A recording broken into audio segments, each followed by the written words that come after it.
welcome back to my channel. Today I'm going to be going through all the seeds that I'm growing for April. After having such a beautiful week full of sun and actual warmth, it was quite surprisingly warm, we're now blessed with what I would say is the beginning of April showers, which is always a good start to spring. That is English weather in a nutshell. So starting off with vegetables, so I've got a little pile behind me. Kiki is also there. He doesn't want to sit next to me, he wants to sit on the table instead. First up, we're going with radish. So this is a rainbow mix, so it's all a mixture of different colours. I'm debating on whether I do direct sowing or if I try the module trick, because if any of you see my past videos, I did complain about before that I don't have luck with radish. They're meant to be like one of the most easiest crops to grow, but I just physically cannot grow them. I get all the leaves, I just don't get an actual bulb, which is quite disappointing. So I might do a 50-50. I might try some in modules and then I might do a few direct sowing. We'll see how well these go this year. So the next crop I'm growing is courgettes. I love courgettes, it's such a staple in my kitchen. If any of them are ever on reduction, I basically cut them up, I put them straight in the freezer and I will chuck them into like every meal that I possibly can. They're such a good staple. So I'm more than happy if I end up with far too many, as people usually end up with courgette plants. So the varieties I'm growing this year is Green Bush and Black Beauty. If anyone needs a recommendation for a cheap place to buy seeds, I highly recommend Small Garden Sowing. They're literally all, I think every single seed pack they do is less than 90p. And you get a good amount in them, and you've got some nice little varieties on there. So I do highly recommend checking them out if you're looking for somewhere a bit more cheaper to buy your seeds. So a crop I'm really going to focus on this month is beans. Again, beans are such a great staple to have in the kitchen. You can freeze them, you can jar them, you can hand them out to all your friends and family when you're absolutely inundated with them. But they're just so good. Just so good. You can save the seeds at the end of the season as well. And they're just such a good crop to grow. Even if you just do one variety, you could get such an abundance of beans. It's just brilliant. So I've got 3 varieties I'm going for this year. So for runner beans, I'm doing Scarlet Empire. Such a nostalgic one for me. I always remember my nan and granddad growing these, and just the red flowers in general, just absolutely beautiful. And I remember literally just eating them straight off the vine. They're just so good. So good. Next bean I have is a French bean, and it is called Sunshine. So it's this pretty yellow colour. And this is a climbing variety. So if you do any of the arches or any of the teepees or just any form of climbing for them, it's a nice little one to go for. So this one is also from Small Garden Sowing, and this one is a dwarf variety.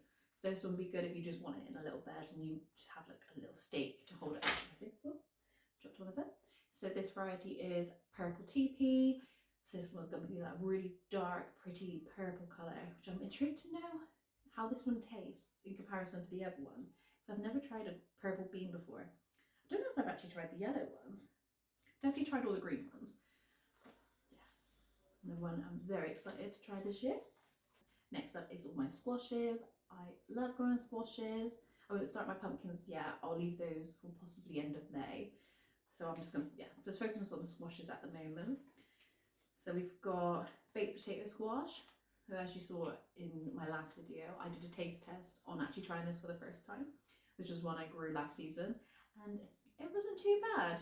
I think it's definitely worth me growing it again because it's quite like a small size, so it's not going to take up a massive amount of room or anything like that. And it's just very interesting tasting consistency. So I'm bringing back this one again this year. Another variety I grew last year is spaghetti squash. I've still got one left in my basket, of which I've actually grown lots of last season. It's a massive one, so I'm trying to find the perfect time to use it up. But yeah, it's another one I really enjoyed last year. I'm looking forward to growing this year. And then the last squash I got is actually a new one for me this year. I do like trying a new one every year.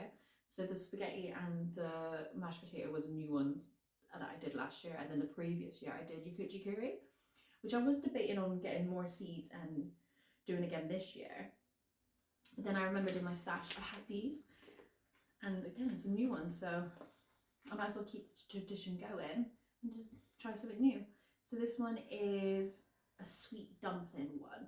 So again, I think they're a bit more on the small size, I think, which is perfect because I'm pretty much the only one in this household who eats squash and pumpkin. So it's perfect for me, and then it's enough that I can still pass on to friends and family and even freeze. So I'm looking forward to see how good these are as well, because I was looking up some recipes that people did using them yesterday and they just looked amazing. There was like a rice dish one where they literally hollowed it out and then he cooked it with the rice inside and this, and it's just, I'm just excited to try new things with them this year, so very looking forward to that one. Another new addition I'll be doing this year, which it could end up in an Atafel, but it could also end up being extremely successful. You just don't know.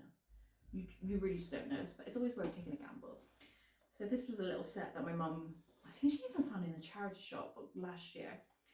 So they don't say any dates or anything on them, so hopefully they're still alright to use. No, it's definitely not on there.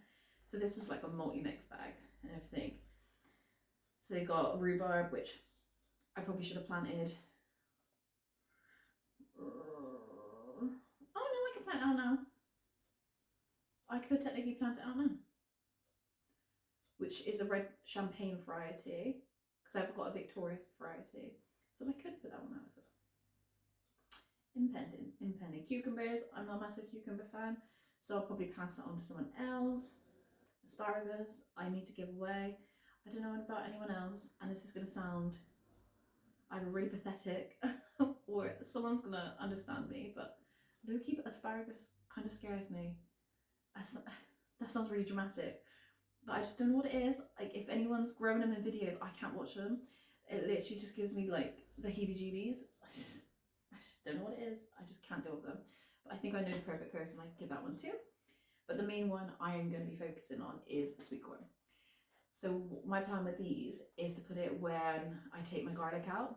So I'll grow these to the like perfect height and health and strongness and everything. And then when my garlic is pulled out, I will then replace them with sweet corn, which again I'm very excited for. Just hopefully the seeds are all okay and everything. If not, I'll give it a try. I'll just have to order some more seeds and then try on a little bit more at a later date.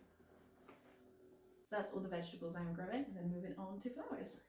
First is a flower I grew last year and absolutely loved and adored, and I highly recommend if you have just a spare pot, if you have like a border around bed, just honestly, please grow these. So these are poached eggplants. They smell incredible. I would honestly open the door and I would instantly get the strong whiff of them. They just smell incredible. There is this lovely sweet aroma, and the colours are just stunning as well, and I always found loads of insects gravitating towards them. So I'm going to definitely be doing those and try and scatter them as much as I can around the garden. My next two are zinnias. I've never grown zinnias, so this is going to probably be a trial and error. So I got two varieties. I've got a Persian carpet and a Pepito dwarf. These two are from Green Shop Happy, another website which is quite good. They have great little deals on them, and again, they're usually just like not even a couple of quid. They're under 90p again, I want to say. Definitely check them out if you're looking for more of the flowers as well. Next up is Candy Tuff, and this one is a fairy mix.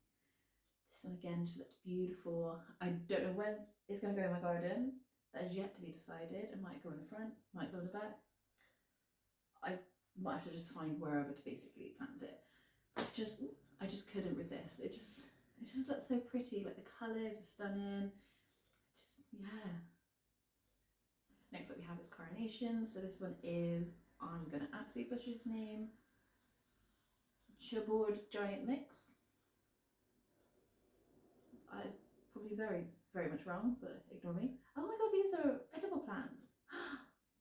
Oh, that's exciting. I didn't realise that. Ooh.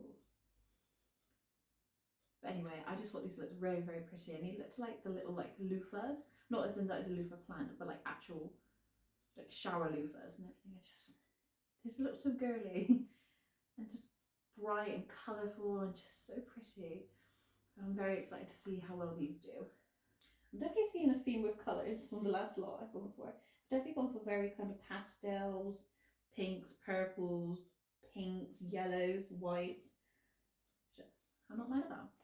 So the next one is asters. I tried these last year, failed badly. Could have been maca seeds I bought, but oh well, we try again. So this is the tall Fraggle mix. I always see people on Instagram with the asters in their garden, and he just looks stunning. And even when like you see them in vases and everything, they're just stunning. So I'm very excited to see if these actually grow for me this year. So I did buy a new pack, so fingers crossed. Fingers crossed it should be all right. And then the last two flowers I am going for this year is Rudbeckia. Now, when I think of Rudbeckia, I always think of my nan's garden. She used to have a patch and it was just full of Rudbeckia, and it was just so pretty. She had like the different varieties and everything. So this one's another nostalgic one for me as well. Again, another one I don't have a clue where they're going to go because they tend to like a little bit more of a bigger space. But whether I just put them in a pot or anything, or just make do with what I can do, we shall see. But the two varieties I've gone for this year is Rustic Dwarf. So that's just, to me, this is the bog standard Rudbeckia. So it's got the red, the yellows. It almost looks like a sunflower and like the yellow and red mix, which are very, very pretty. There's that one. And then the other variety I had is Cherokee Sunset. So this one's got similarish colours, but I believe this one's got a bit more of a purple tinge. So it is a bit more of like a dusky sunset kind of looking one as well. So I feel like those together would just look incredible. And hopefully all the bees and insects absolutely love them as well. Thank you so much for watching. Let me know below what you are also growing for April this year. Is there anything you're doing similar, anything more different, any recommendations? I'm always welcome to any. Do I need any more seeds? Absolutely not. But I'm always open to some. And I'll see you in my next video. Bye!